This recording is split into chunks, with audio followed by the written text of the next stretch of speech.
Hola amigos, espero que estén bien. Este es el segundo video en el que estamos describiendo algunos elementos de la reforma energética. Todos estos datos son públicos y verificables.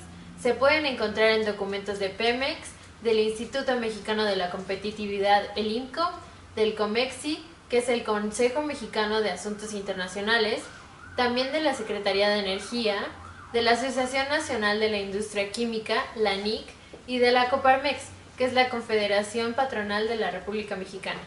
En fin, todos están disponibles y los puede revisar quien quiera. En este video hablaré sobre algunas ironías del sector energético mexicano.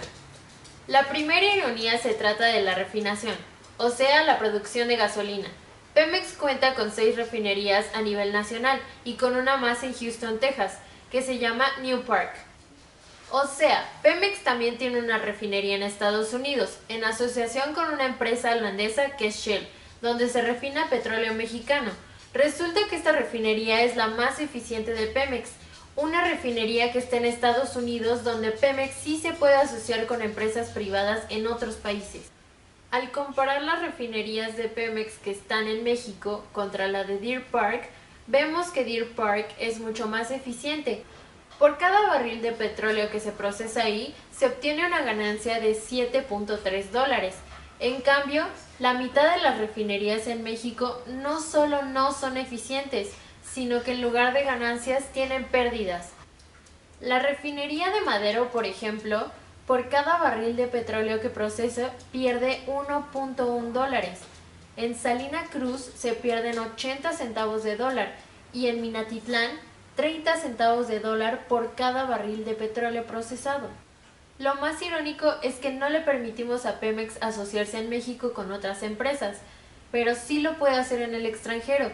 Si Pemex quisiera construir una refinería asociada con Shell en lugar de ponerla en Houston, quisiera ponerla en Veracruz o en Hidalgo, no lo podría hacer porque la ley no lo permite. Con el marco jurídico actual, las inversiones, los empleos y los impuestos generados se quedan en Estados Unidos, en lugar de que esa inversión, empleos e impuestos se queden en México. Al mismo tiempo, estamos importando gasolinas del extranjero, principalmente de Estados Unidos. En total, hoy importamos el 49% de las gasolinas que consumimos. Llegamos a esta situación irónica porque tenemos un marco jurídico muy cerrado. Ni Pemex puede asociarse ni dejamos que otras empresas puedan producir gasolina por su cuenta en México. Y como no producimos todo lo que necesitamos, tenemos que importar cada vez más. Con una reforma energética a nivel constitucional, Pemex, asociada con empresas privadas u otras empresas por sí mismas, podrían producir gasolinas en México.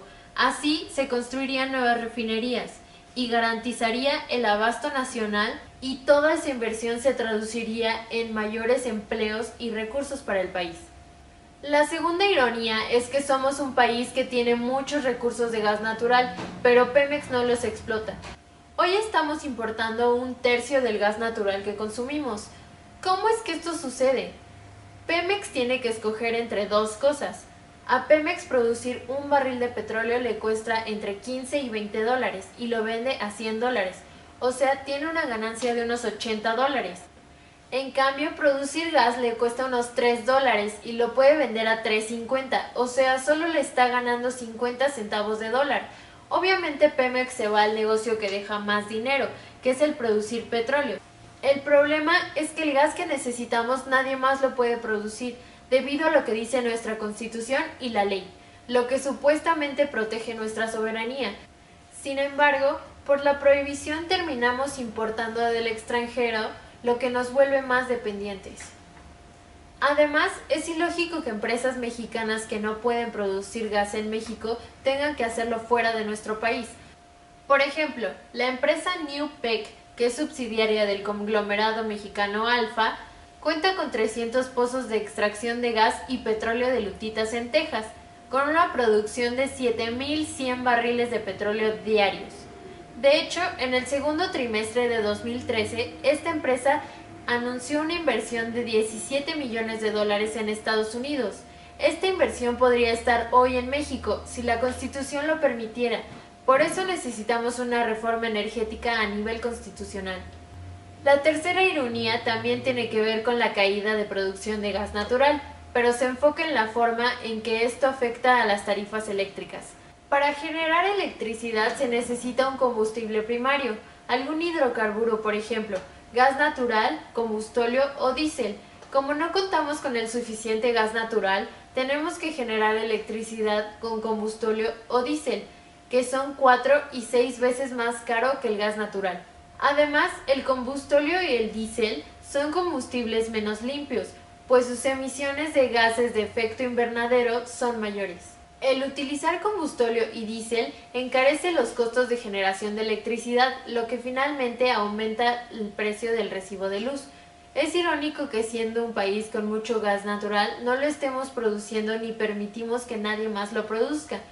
Con la reforma energética habría múltiples productores de gas natural en México. Así podríamos generar electricidad más limpia y más barata, y reducir el precio de los recibos de la luz. La cuarta ironía es el transporte de gasolinas. El marco jurídico que tenemos hoy no permite que las empresas privadas puedan transportar esa gasolina por ductos. Sin embargo, sí permitimos que esas empresas privadas hagan el transporte con camiones. Lo irónico es que el transporte por camiones llega a costar hasta 13.5 veces más que por ducto, y es más inseguro. ¿Cómo es posible que nuestro marco jurídico sí permita la inversión en un transporte más riesgoso y más caro, pero no permite la inversión en nueva infraestructura de ductos, que nos haría muchísimo más competitivos, más eficientes y muchísimo más seguros? La reforma energética busca que esas empresas que ya están transportando por camiones también puedan hacer ese transporte a través de ductos. Amigos, estas fueron algunas de las ironías de nuestro sector energético. En conclusión, nuestro sistema es muy cerrado y está cerrado con criterios bastante ilógicos. No dejamos que Pemex se asocie aquí, pero sí que se asocie en Estados Unidos para generar inversión, empleos y pagar impuestos allá, en lugar de hacerlo aquí en México. Tampoco dejamos que las empresas privadas produzcan gas natural y gasolinas en México, supuestamente para proteger la soberanía, pero terminamos comprando estos energéticos en el extranjero, volviéndonos más dependientes. Tampoco permitimos que las empresas privadas que ya hacen transporte por camiones lo hagan de la manera más segura y barata por ductos. O sea, nuestro sistema incentiva la inversión privada en un transporte más caro y más peligroso. Además, siendo México un país con mucho gas natural, al no permitir que nadie lo extraiga, estamos produciendo electricidad con combustóleo y diésel, que son mucho más caros y menos limpios que el gas natural. Para terminar con estas ironías, es que necesitamos una reforma constitucional en materia energética. Bueno amigos, hasta la próxima. Bye.